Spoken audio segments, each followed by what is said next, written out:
Կտրուկ քայլեր պիտի ես դակավին քիչ առաջ էի ասում, էլ խոսելու բահը գնաց, էլ խոսելու դեղ չմնաց, մենք այլևս սպասելիք չունենք,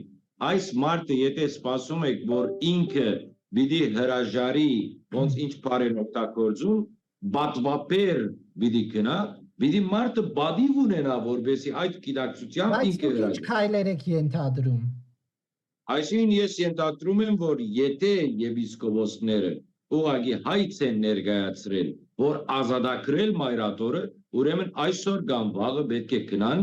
եւ ոնց որ Վենեսուելայի նախագահին արեցին, իրան բռնեն տանեն, այլ հնարավորություն, այլ ջար չմնաց։ Եվ ես ձեզ վստահեցնում եմ, այն օրը, որ գդրիչը հերանա մայր աթորից, բոլոր հոգեվորականները անխդիր պիտի միանան այս եպիսկոպոսներին, ես շնորհակալություն պիտի հայտնեն, որ իրենք ազատագրվեցին այս հրեշից, սա հրեշ է, սա բադուհաս է մեր եկեղեցու։